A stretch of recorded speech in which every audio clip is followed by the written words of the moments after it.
السلام علیکم دوستو، امید ہے آپ سب خیریت سے ہوں گے۔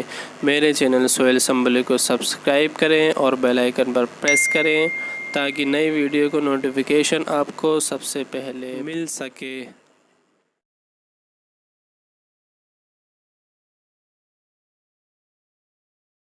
احرام نمبر 1 کیا احرام، نمبر 2 عرفہ کا وقوف، عرفات کا میدان، ٹھیک ہے، اور نمبر 3 ہے طواف زیارت کرنا، حج کا طواف کرنا۔ تو کتنے رکن ہیں حج کے؟ 3۔ جس کے بغیر حج نہیں ہو سکتا، جس کے بغیر، میں بار بار ذکر کروا رہا ہوں، جس کے بغیر حج نہیں ہو سکتا۔ نمبر 1 احرام، احرام نام ہے اصل کی چیز کا، ان دو چادروں کا نام نہیں ہے، نیت کر کے کرتے ہیں۔ اصل جو احرام ہوا کرتا ہے وہ دو چادریں نہیں ہوا کرتی، اصل احرام ہوتا ہے نیت کر کے تلبیہ پڑھنا۔ اور دوسرا کیا بتایا؟ عرفات کا وقوف، وقوف عرفہ جس کو کہا جاتا ہے۔ اور تیسرا کیا؟ طواف زیارت، جس کو کہا جاتا ہے حج کا طواف، جس کو کہا جاتا ہے طواف افاضہ، مختلف اس کے نام ہیں۔ تو یہ 3 حج کے رکن ہیں جس کے بغیر آپ کا حج نہیں ہو سکتا۔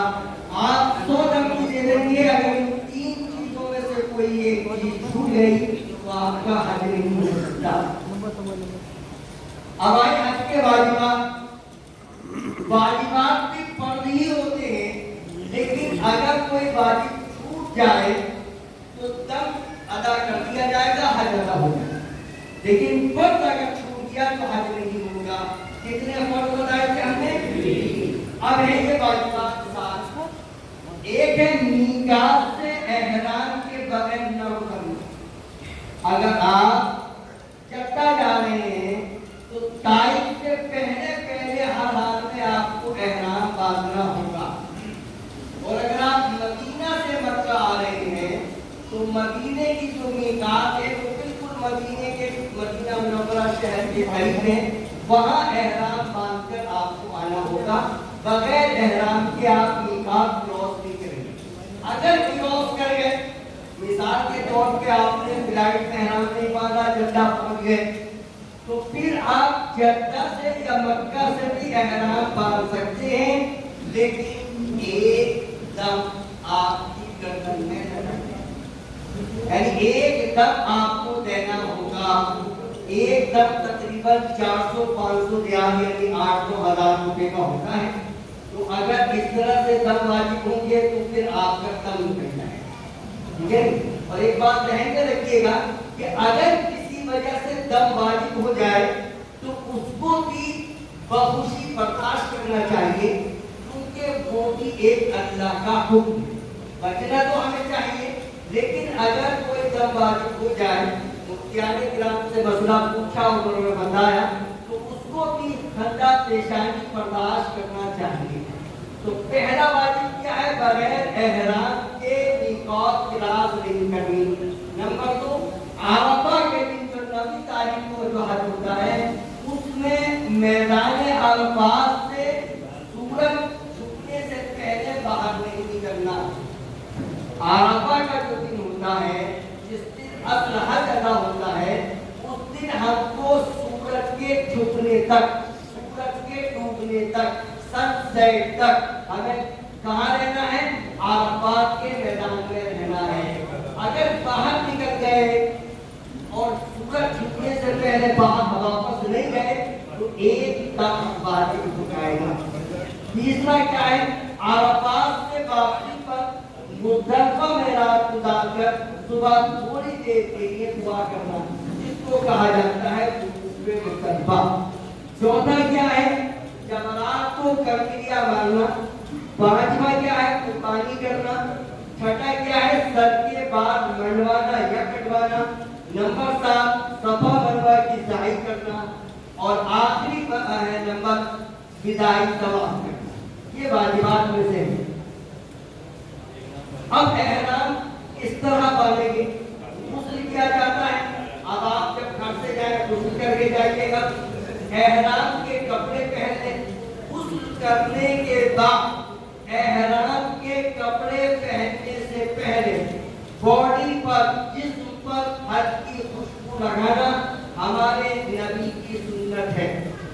बॉडी पर एहराम के कपड़े पहनने से पहले, गुस्ल के बाद बॉडी पर खुशबू लगाना हमारे नबी की सुन्नत है। 2 रकात नमाज अदा कर ले, ये नफ्ल है। अगर किसी वजह से अदा कर सके तो कोई हरज नहीं। फिर उसके बाद नियत करके तलबिया, और नियत करके जब तलबिया पढ़ेंगे तभी आपका हज का एहराम शुरू होगा। यानी जो आपका एहराम शुरू होगा वो कब से? नियत करके जब तलबिया पढ़ेंगे। ख्वातीन के ताल्लुक से बात आती है कि ख्वातीन जिस लिबास में चाहे एहराम बांध सकती हैं, उनके लिए सफेद कलर या कोई दूसरा मखसूस कलर जरूरी नहीं है। जो लिबास वो पहन रही है उसी लिबास में वो हज की या उम्रे की नियत कर सकती है। बालों को टूटने से महफूज रखने के लिए हमारे यहाँ की ख्वातीन सफेद कलर का स्कार्फ पहन लेती है।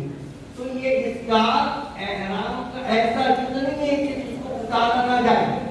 उम्रा जब आप वुज़ू करेंगे तो वुज़ू के दौरान हमारी ख्वातीन को सर का मसा भी करना होगा, तो सर के मसा करने के लिए उस स्कार्फ को सर पे से हटाना होगा।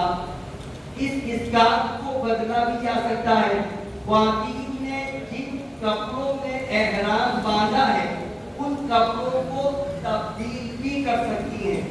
आपने एहराम की जिन चादरों में एहराम बांधा है उन चादरों को बदल भी सकते हैं, तब्दील भी कर सकते हैं, लेकिन सिले हुए कपड़े मर्द हजरात नहीं पहन सकते।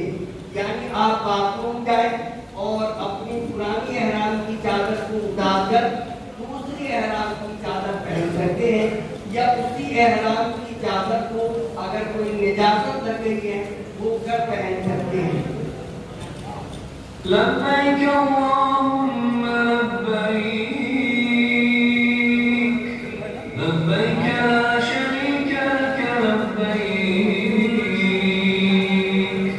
इन्नल हम्दा वन निअमता लक वल मुल्क ला शरीका लक। ये तलबिया है हज का तराना। इसको आप मेरे साथ 3 मरतबा पढ़िए, क्योंकि इसके बगैर आपका हज नहीं हो सकता। अब आप मेरे साथ पढ़िए, लब्बैक अल्लाहुम्मा लब्बैक, लब्बैक ला शरीका लक, लब्बैक इन्नल हम्दा वन निअमता लक वल मुल्क ला शरीका लक। हज़रत इब्राहीम अलैहिस्सलाम ने जब खाने काबा की तामीर की थी तो अल्लाह के हुक्म से उन्होंने आवाज लगाई थी, लोगों हज के लिए आओ। तो अल्लाह ताला ने अपनी कुदरत से वो आवाज उस वक्त जितने इंसान हयात थे उनके कानों तक पहुंचाई, और जो इंसान उस वक्त दुनिया में नहीं आए थे उनकी रूहों तक वो आवाज पहुंची। और जिन रूहों ने हजरत इब्राहीम अलैहिस्सलाम की लब्बैक पर यानी की निदा पर लब्बैक कहा, अल्लाह ताला ने उनके लिए हज मुक़द्दर बनाया। और जितनी मर्तबा लब्बैक कहा अल्लाह ताला ने उनके लिए उतनी ही मर्तबा हज की दौलत उनके लिए मुक़द्दर कर। तो हम और आप जाने किराम जो लब्बैक पढ़ते हैं वो हजरत इब्राहीम अलैहिस्सलाम की निदा के जवाब में पढ़ते हैं। चुनांचे अहादीस में आता है, आगे स्लाइड के अंदर मौजूद है, जब हाथी लब्बैक कहता है तो उसकी दाईं और बाईं जानिब जो दरख्त, ढीले पत्थर वगैरह होते हैं वो सब साथ में लब्बैक कहते हैं। एक बार वो पढ़िए, लब्बैक अल्लाहुम्मा लब्बैक, लब्बैक ला शरीका लक लब्बैक, इन्नल हम्दा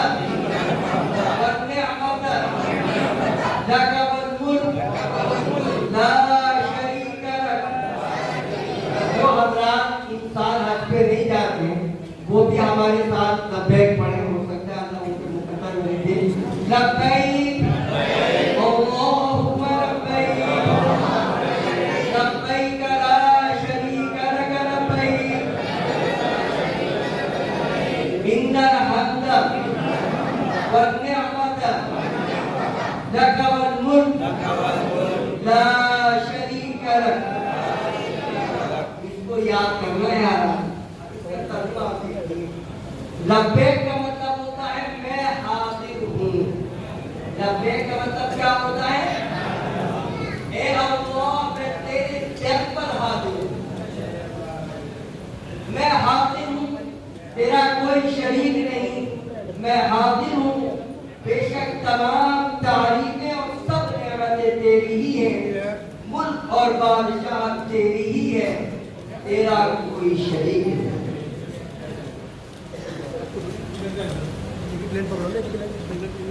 एहराम बांधने के बाद कुछ चीजें हराम हो जाती हैं। क्या क्या है? मर्द और औरत दोनों के लिए क्या क्या? खुशबू का इस्तेमाल करना। खुशबू इस्तेमाल नहीं की जा सकती है हराम बांधने के बाद। नाखून नहीं काटे जा सकते, जिससे बाल दूर नहीं किए जा सकते। इसलिए कहा जाता है कि जब आप अपने घर से रवाना हो तो घर से ही तहारत हासिल करके जाएं। जायद बालों की सफाई अपने घर से ही करके जाएं। पहले तो लोग पानी के जहाज से जाया करते थे, तो 15, 20, 25, 30 दिन के अंदर वो अपनी निकाल पहुंचा करते थे। इसलिए किताब में लिखा गया है कि निकाल पहुंचने पर अपने जायद बालों की सफाई करने, तहारत हासिल करने। लेकिन आजकल तो 4 से 8 तक 12 घंटे में आदमी निकात पहुंच जाता है, तो इसलिए जायद बालों की सफाई वगैरह, तहारत वगैरह ये सब आप अपने घर से करके जाए। और उसके बाद क्या? चेहरे का ढांकना, यानी मर्द औरत दोनों अपने चेहरे को नहीं ढांक सकते। मियाँ बीवी वाले खास ताल्लुकात हराम हो गए। और खुशकी के जानवर, इसका कोई इशू ही आपके साथ नहीं करता, तो इसको बात करने की जरूरत नहीं। पहले के लोग जाया करते थे, खाना पीना नहीं हुआ करता था, जानवरों का शिकार करके खाया करते थे, तो इस वजह से तो आजकल तो मुर्गी भी मात्र आपको तैयार करेंगे। वो काम जो सिर्फ मर्दों के लिए नाजायज हो जाते हैं, सिले हुए कपड़े पहनना, बनियान, अंडरवियर, कुर्ता, पजामा, पैंट, शर्ट, एहराम की हालत में नहीं पहनी जा सकती। बनियान और अंडरवियर भी एहराम की हालत में नहीं पहना जा सकता। सर को टोपी या पगड़ी वगैरह से नहीं ढांका जा सकता। ख्वातीन तो अपने सर के बालों को ढाकेंगी, चेहरा उनका खुला रहेगा, लेकिन मर्द हजरात अपने सर को भी टोपी या चादर से नहीं ढाकेंगे। और ऐसा जूता पहनना जिससे पाँव के बीच की हड्डी और दोनों टखने ढक जाए। देखिए ये है दोनों पाँव के बीच की हड्डी, नजर आ रही है आपको? ये अगला हिस्सा और दोनों टखने ये खुले हुए होने चाहिए। ये जो हिस्सा है खुला हुआ, ये खुला हुआ होना चाहिए और टखने खुले हुए होने चाहिए।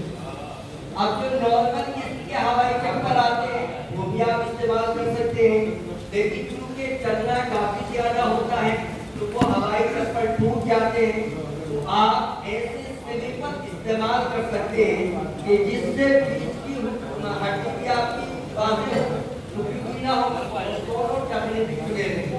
इस तरह के स्लीपर मिल जाते हैं आसानी के साथ और वो टूटते भी नहीं हैं।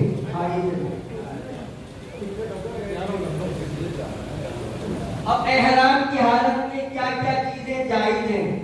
गुस्ल कर सकते, लेकिन साबुन इस्तेमाल नहीं कर सकते।